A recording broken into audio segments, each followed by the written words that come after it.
As the year draws to a close and the holiday season kicks into high gear, many are facing the familiar pressure of assessing their finances, managing holiday spending, and tackling stress around meeting those savings goals, also trying to do all the fun things they want to do during the holidays. Cash App's financial therapist, Lindsay Bryan-Podvin, is here with us today to offer us some guidance for the season. Lindsay, let's jump right in. What are some of the most common financial stressors right now? The most common financial stressors are juggling all of the different things that we're trying to do as we head into the holiday season. We're not just focused on saving up money, but we're also thinking about how much am I spending when it comes to gift giving or hosting holiday parties, and trying to figure out what to say yes to and say no to can become so stressful. And the younger generation is feeling it even more. They're more stressed out than ever. What suggestions would you have for that age group to kind of alleviate some financial anxiety this time of year? Yeah, so what we know about Gen Z in particular is they start to experience stress whenever their savings dips below $200. So just right out of the gate, I invite folks who are younger to try and keep at least $200 in their savings account so they don't experience that stress all at once. Now, outside of that, for every single person, regardless of your age, I recommend starting with a money check-in. Take a look at how much you're earning, how much you're spending, and seeing if you're on track to hit those different savings goals. And if you find that maybe you're spending in areas that you don't really love, you can start to pull back a little bit.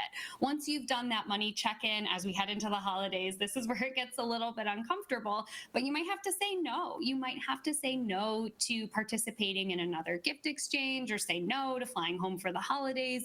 And even though it might feel a little bit uncomfortable to do that at the beginning of the holiday season, it'll feel better in the long run that you have set those financial boundaries and you've started to practice the act of financial self-care.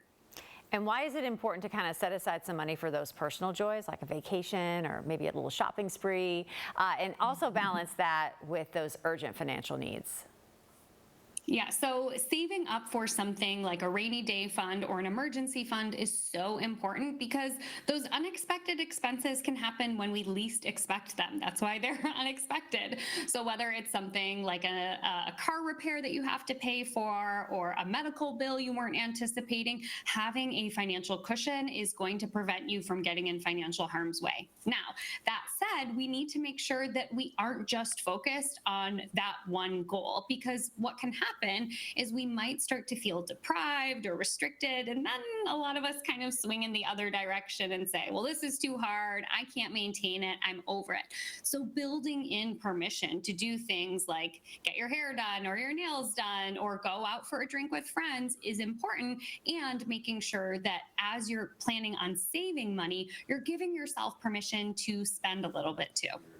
So looking ahead already to 2025, what role can we find in those digital financial tools to kind of help us get on the right track, help us kind of manage our funds in the best way, and really kind of just start off the new year on a good foot? Yeah, so one of my favorite things to do is to take a look at what your spending has looked like this year and see where you've been on track to meet this year's goals and what you can take from that to help kind of jumpstart your new goals for 2025. I am a huge fan of using financial platforms for their different features and services that they offer to help make your life simpler. There are a few different things that I love. One is automatic paycheck distributions within Cash App to automatically save or invest every single time you're paid. When it comes to a more spendy time of year, like the holiday season tends to be, I like turning on roundups with my Cash App card. So every single time I'm spending money, I'm actually rounding it up to the nearest dollar, and that money is moving into a savings account. So I'm a fan of using the tools that are available to you to help you streamline your goals and also make it less difficult for you. The more we can automate things, the simpler it can be, and moving more into that set it and forget it and live your life mindset. All right, Lindsay, thank you so much. My pleasure. Thanks so much.